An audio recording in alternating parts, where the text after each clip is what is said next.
The economy and jobs are the topics that will dominate the last few days before Tuesday's primary here in New Hampshire. And even though New Hampshire has one of the lowest unemployment rates in the country, not every part of the state has weathered the tough economic downturn. The very busy Karen Brown joins us again this morning. Good morning. And good morning to you, Jim and Nancy. In fact, New Hampshire has one of the healthiest economies in the nation. The candidates often touting its low 5.2 unemployment rate and business-friendly environment. But they're mainly talking about the South, where the high-tech industry is centered and the economy more diversified. But in the North, they are struggling. We visited one small town where its name tells the entire story. This is one of the most photographed places in New Hampshire. That's what they say. A retired teacher, Nancy Spalding, lives in picture-perfect northern New Hampshire. And you had a pretty short commute? Yes, across the bridge. Over the bridge. Over the bridge and to the school. Her town is named for General Stark, the man who coined the state motto, live free or die. But it's now fighting for its life. So that school means a lot to you? Oh, definitely. It was just a two-room schoolhouse when we started.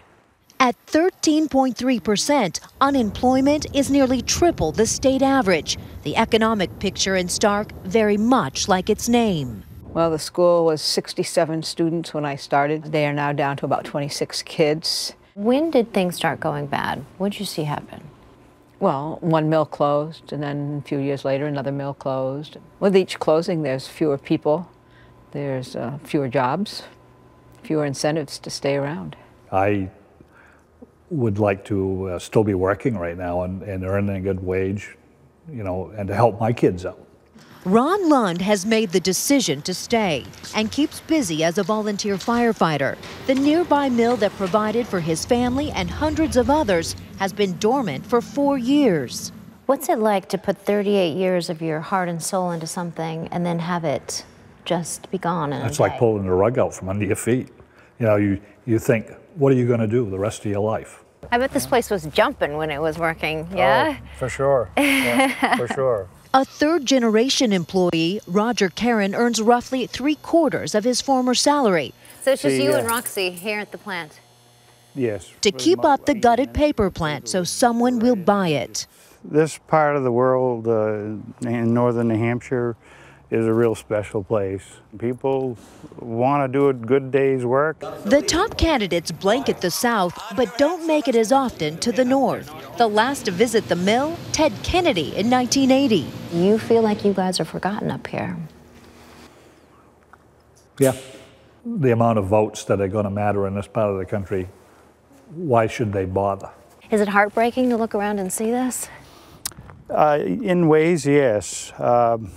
And what's been driving me the last few years is to take care of the building in such a fashion that it would, someone could breathe new life into it. What do you picture this as? Well, I don't know.